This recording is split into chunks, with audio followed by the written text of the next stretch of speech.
Hi, everybody. I'm Wendy Eklund, homeschool parent, and I want to thank you for joining us today as we sit down with today's guest, Assemblymember Kevin Kiley, to learn more about him, the California legislative process, and how we can best interact with our own representatives on the issues we care about.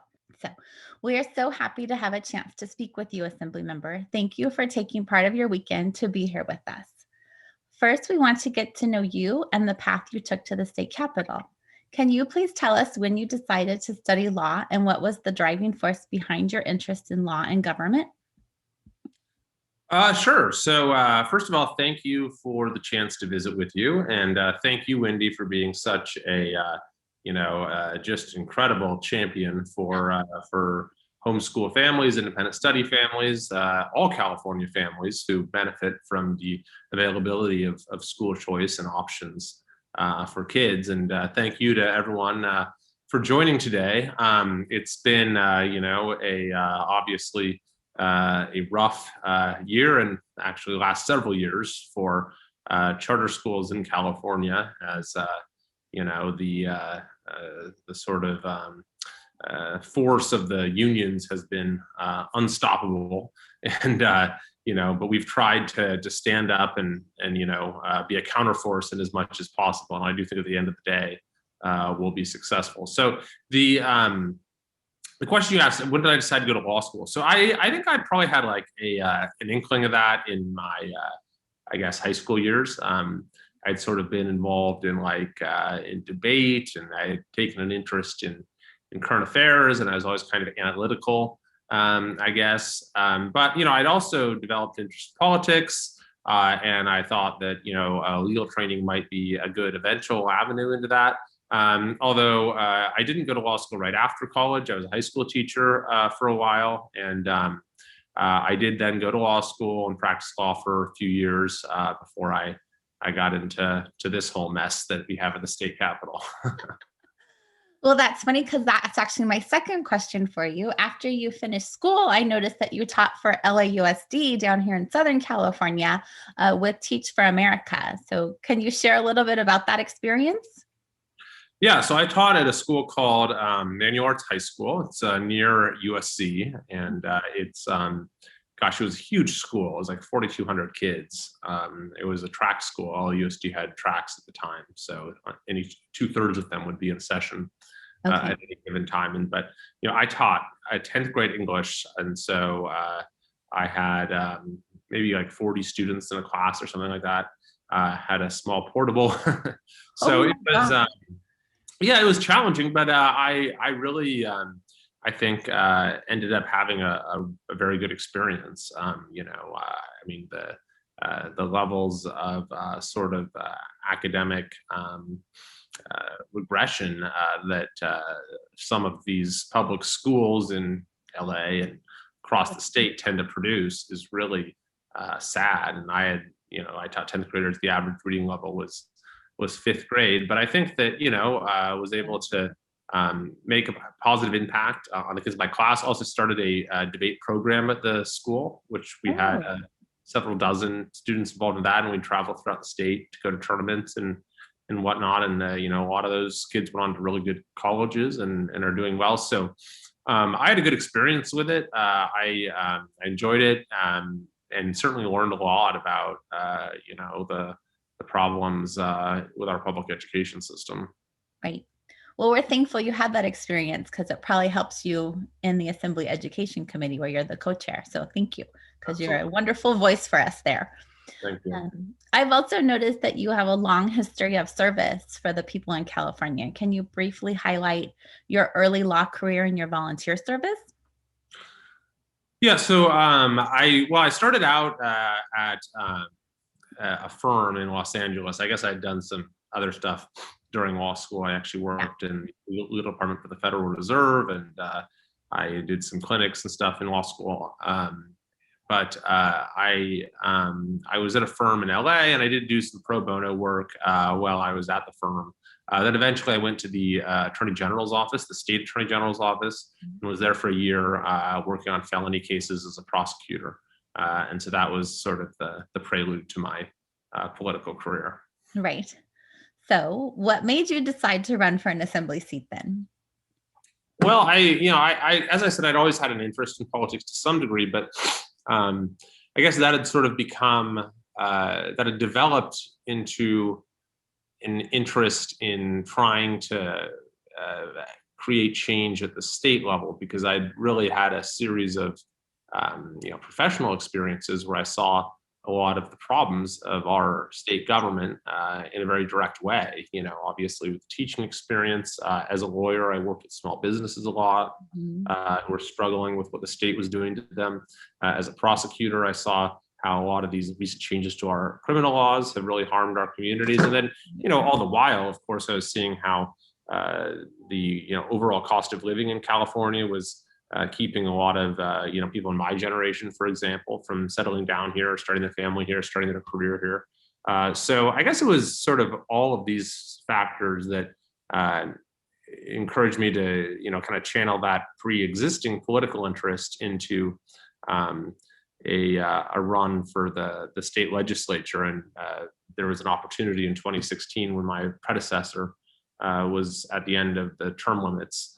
So there's an open seat, and we had a pretty, rambunctious race. There were 11 candidates, so that was interesting. But I got some lucky breaks and managed to make it through. That's amazing. Well, we're glad to have you. Um, oh, I also was going to point out that I notice in my conversations that people tend to pay more attention to what's happening in the federal government and less attention to what's happening here in our state government. And I've only been really paying attention to our state government for maybe the last 5 years. And I've come to realize that it's really our state government that has more control over our lives than our federal government. So now I'm paying much better attention to what's happening here with our state leaders. That's right. Absolutely. Yeah. So I'm curious, and I think our listeners are curious, how do representatives decide what bills they will bring forth? And what steps do those bills take before they're ever heard in committee or on the floor? Well, that's it varies a bit by legislator. Frankly, a lot of it is lobbyists just come to different legislators and say, "Oh, here, put this bill in." Which, like for 1316, for example, that bill was obviously written by the teachers' unions, and they have legislators who are more than happy to just kind of introduce whatever they are told. So that's how a lot of it works. I mean, occasionally you will have legislators who come up with an idea that is actually sort of, defensible on the merits, and will introduce that. Maybe they have something that happens with one of their constituents that gives them a window into a problem, or maybe something in their personal experience. Right. There's also quite a bit of legislation that's just kind of like small fixes or things that kind of just need to be done to sort of keep the government in operation. So those are, pretty non-controversial. A lot of those just kind of pass unanimously without much contention. For me, I have tried to, I don't really do bills brought by lobbyists, really. Yes. It's, that's not my thing. I tend to kind of, try to actually introduce bills that I think will fix the state's problems. And a lot of times that means they don't really have much of a chance, but I still think it's worth, giving it a shot and having contributing to the public debate whatever way I can, which is not to say that I haven't had bills passed. I mean, I have had bills passed and signed into law in a number of areas, but it's perhaps not been the sort of sweeping changes that I might like. Yes. Well, I appreciate that you keep trying. Thank you. So, can you help us better understand the life cycle of a bill at the state capitol? So, I think people get confused. I feel like every time something passes, like one committee, they think, oh, it's suddenly law, but it really has quite a few steps. Can you explain that? Sure. So, kind of the schoolhouse rock version is that the bill has to pass each of the two houses, the Assembly and the Senate, and then has to be signed by the governor. And if those three things happen, then the bill is law.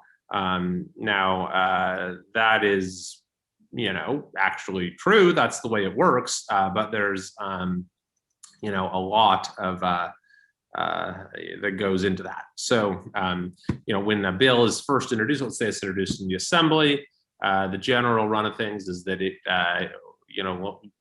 is handed to what's known as the Rules Committee, and they're responsible for then assigning the bill to one of the major policy committees for its first hearing. So it's an education bill. They transfer it over to the Education Committee. And then, the bill would be heard in the Education Committee, at least it's supposed to be. Excuse me. And then there's a vote, and the voting rules and committees tend to just be, you need to get a vote of the majority of the members. So there are 7 members, you need 4 people. Then it may or may not have another policy committee it goes to. Like, let's say it's a bill that kind of impacts K-12 education and the university system, then it might go to the Education Committee and the Higher Education Committee. Let's say it deals with, I don't know, health centers at schools, maybe it'll go to the Education Committee and the Health Committee. But in any case, assuming it makes its way through any other policy committees, most bills have to then go through what's called the Appropriations Committee. There are some that don't, but that's only if they're judged to have an extremely minor cost. And, they find ways to make almost any bill have some measure of cost. Like, if it forces the bureaucracy to do a little work, then they say, oh gosh, we have to hire people for that and pay their health care and whatnot. So suddenly the bill costs $1 million or something. So that's how, most legislation winds up before the Appropriations Committee. And if it's over, I think it's $150,000, then they just put it in what's called the suspense file, which is what happened to AB 1316. And then on one day, which happened to be this last Thursday, the bills that are let out of that suspense file, that's simply announced at one hearing by the chair of the committee. And maybe it'll be, the bill as it was when it came in, maybe it'll be substantially amended. Like 1316 was amended, apparently. We haven't seen the amendments yet. Right, not yet. But then that's kind of that's like the main, I guess, kind of brick wall for a lot of bills, is there's, maybe you did everything right to get the bill to that point, and you had a big coalition, and you got the votes you needed in 1 or 2 committees already, had a lot of public support. But then it's just, did the bill die as a silent death? And that's happened to a lot of my bills. I had this bill, for example, dealing with free speech on college campuses and trying to further that had all this, hundreds of groups supporting it. The LA Times wrote an editorial endorsing it, but it just died in the Appropriations Committee. So in any case, if the bill is let out of that suspense file, then it goes to the floor of the Assembly, and it needs to get a majority vote there. Usually it's just a simple majority, so 41 out of the 80 members. And then it goes to the Senate and goes through the same process. If the bill is changed anyway in the Senate, then it has to come back to the Assembly for a final vote, because both houses have to vote on the same final version of the bill before it goes to the governor. A sort of asterisk here is that the Assembly has decided to simply now let the committee chairs decide for themselves whether to even hear a bill. So a lot of legislation that gets introduced just doesn't even get a hearing now. It completely evaporates. And that's actually a fairly recent change. Wow. A few years ago. So then it goes to usually the legislative process has to be completed by, I think it's usually like end of August in election years, and mid-September in non-election years. And then the governor has like a month after that to decide whether to sign or veto. The bills, in theory, if a bill is vetoed, the legislature can override that veto with a 2/3 vote, although that hasn't happened in California in like 50 years. Right. So I'm kind of curious about your bill that died in appropriations. Did it die in appropriations because it was going to cost too much, or did it just die because nobody wanted to look at it? Yeah, it has nothing to do with the cost. I mean, I guess that could be one factor, but that's just sort of the excuse for giving one person unilateral authority to kill bills that are not wanted. Yeah, that's what it sounded like to me, because it didn't sound like that was going to be that expensive of a bill. Right. Yeah, okay, so when bills are moving through the legislative process that we as a community are opposed to or maybe in support of, what advice can you give us about interacting with our state representatives? Well, you should definitely try to meet with them or their staff and be persistent. Because if you can actually, get through to them and try to make your case directly, then maybe that will have an impact. Maybe not, probably not in a lot of cases, Right. but it's worth trying. And I think that if you have a large group of people, then you're sort of more likely to get an audience with them. So if you say we have a group of 30 homeschool parents that want to talk to you, then maybe they'll have to pay attention to that. I think that of course, writing letters and calling and so forth is good. It doesn't hurt. And then coming to the Capitol is also back when we were allowed to come to the Capitol. Uh, is also a way to have kind of a show of force. I mean, the one example I can think of where that actually had a pretty made a difference was with the bill affecting kind of the private homeschool Yeah, community back in, I don't know, was that 2017, 2018 maybe? I think so. And there were thousands of, I think you were there, Wendy, thousands of families came, maybe some of you were there as well. And it was hours of testimony of folks lining up to say they opposed the bill. And then the bill didn't even, no one would make a motion to even give it a vote at the end. And none of us knew what that meant. It We meant were that all running no one around was outside willing to going, support it. So it was good.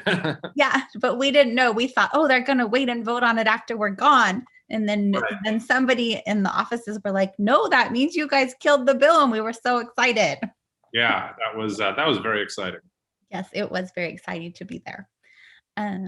Yeah, I think that's good advice. I think I also tend to tell people to try and stay on topic, like only talk about that one bill because we all have differing views on other bills. So just talk about the bill we're focusing on when you're with a group. So I think that's, Yeah, I think that's good advice for sure. yeah. Thank you. Okay, so I also find that a lot of homeschoolers are interested in our government the same way you were.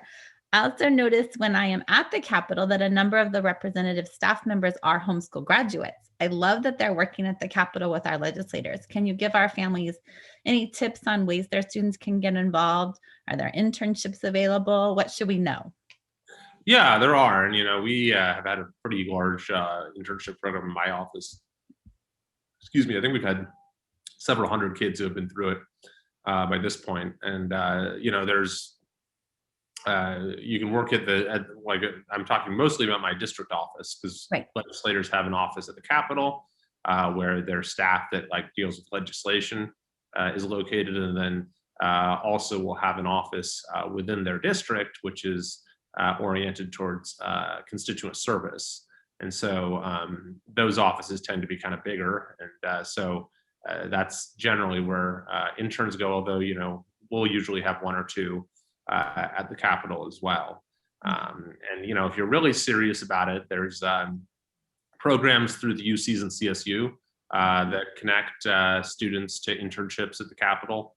And then there's also what's called the Fellows Program, Capitol Fellows Program for recent college graduates, where you work as essentially a staffer for a year with a legislator, and are also you pursue, I think, a public policy master's at Sac State concurrently. Okay, very cool. All right, that's all the questions I had for you. Let's see what our attendees said. Oh, this is very specific to bills. Let me see. If AB 1316 passes, what can be done? My kids are medically vulnerable, and because of SB 277 and SB 276 and 714, they cannot access public or private school. I use a home-based charter, and that has been the way we've been able to get my kids a decent education. If AB 1316 passes and kills their school, my kids will not have access to an education. I cannot afford curriculum to homeschool. I don't know what to do. Yeah, that's not really a question. And I totally understand the predicament Julie's in. That's going to be a big thing for our families. And I'm not sure, maybe the legislators are aware, but how all these bills intertwine and really back a lot of students into a corner and leave them with no education options. Right. Yeah, no, I totally understand your predicament. And I know that there are probably tens of thousands of parents who are in the exact same position. I'd say first that the bill has a long way to go. So it was just amended, and we don't even know what those amendments say. Right. So they probably, make it a little less bad. I mean, it'd be hard to imagine they make it worse. I guess it's possible. I mean, I don't I know don't how know. that's possible, but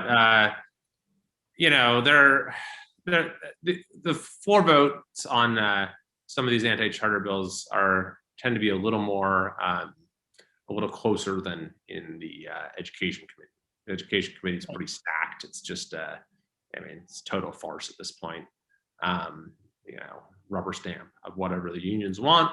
Right. Whereas the floor, there's like maybe you tend to get all the Republicans will vote no, so that's 19 votes or no, and so then question is, can you get 21 or 22 of the 60 Democrats to also at least not vote for the At bill? least not vote. Right. So that's why they probably amended the bill to try to get enough people to say, oh, or at least give them like an excuse to vote for it. Like, oh, well, it's better now, and they amended it, and it Yes, lets it's you better do now. X, Y, or Z, even though a lot of times the amendments aren't that great. So that's the next step. Then it has to go through that whole process in the Senate again. So then we'll come back to the Assembly almost surely, because the Senate is likely to do something to it. Right. So that'll just be probably another floor vote happening in, I'd imagine, August or September. And then the governor has to decide whether to sign it, and it might be a politically interesting time for him. So we'll see what he decides to do. Right. And then the bill wouldn't take effect until next year. So in the event that the bill does pass and get signed and go into law in substantially the same form it's in now, then yeah, the concerns you raise, I know, will be very real. And I guess it's going to be, a matter of just trying to, within your community, to try to come up with ways that we can get around it, or preserve some semblance of choice for your family. Right.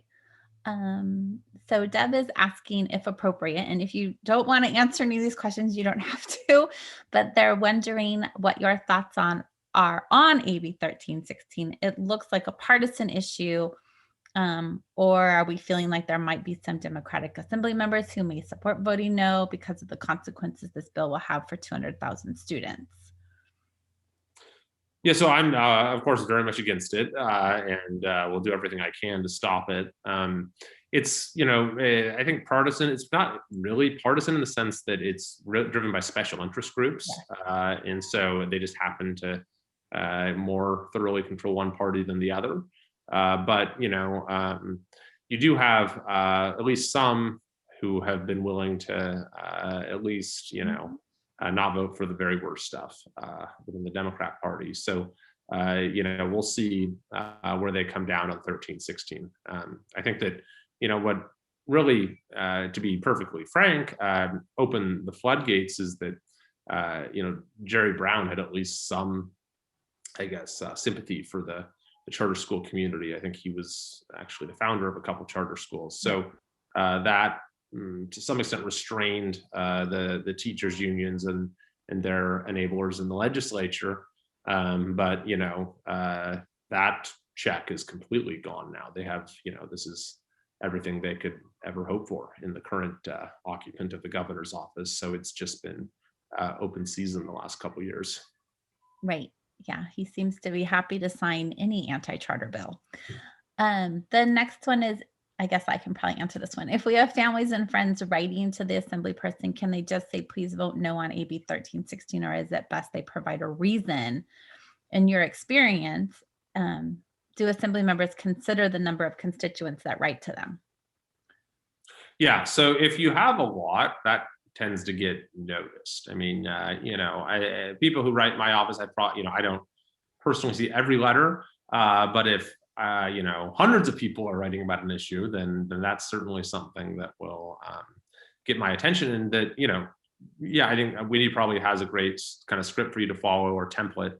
But I think that if you can emphasize the negative impact it'll have on you and your family, that's always most effective.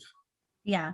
And I provide sample letters if you guys want them. But if you're asking people who love your children, aunts, uncles, grandparents, and they are overwhelmed by the idea of talking to their assembly member or their state senator, then yes, just saying, please vote no, I'm opposed and I'm a constituent, or abstain is enough. But if they have a little more confidence, then you can provide them with the templates, or you may have your own reasons in your head that you feel like it's going to impact your family. So I tend to like to just kind of test them out and see what confidence level they're at. And Deb, I'd be happy to talk to you. You can find my phone number online and my email. So yeah, let's see. Mindy, since you are my representative, do I need to write call visit you, though we already know you are opposing this?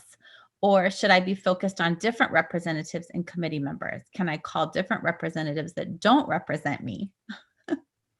Yeah, I mean, there's nothing to stop you. Sure, they'll probably ask you when you call, like, where you're from, and might treat you with less solicitude if they know you're not in the district. But can't hurt. Contributes to the volume of incoming traffic. I mean, and you can write me as well. It's always good to have, just for the record, the folks that I know who care about these issues, so that when we need to mobilize people in the future, we know kind of who to contact. Yeah. So I also live in a district that has a representative that is pro charter. And like when I call to check and say, how many people are calling? They're like, Wendy, you're the only one calling. And I'm like, oh my gosh, more people need to call so he can say, I have 100 constituents who are upset about this bill. Because even if we know our representative is supportive of our children, they need to be able to say, I have this many families within my district that are worried about this bill. Otherwise, they're not hearing the same phone calls that everyone else is. So you don't necessarily have to give them the whole letter. You can just say, I'm just calling to make sure you know that I'm opposed to AB 1316. And they're more than happy to hear from you. They actually love hearing from us. Every time I call, they're so excited. In fact, I've even taught them a few things about AB 1316. So it never hurts to call, even if you know they're on our side.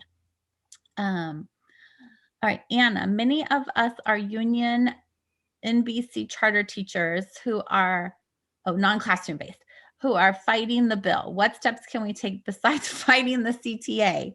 I'm not even sure how we would fight the CTA. So do you have any ideas on this one, Kevin? So you're a union, non-classroom based charter teachers. Yeah. What's the union? It doesn't say what union, but I do know there are a number of charters who have unionized. So I don't Because I know. know that CTA, they've really quashed a lot of the independent unions as well. Right.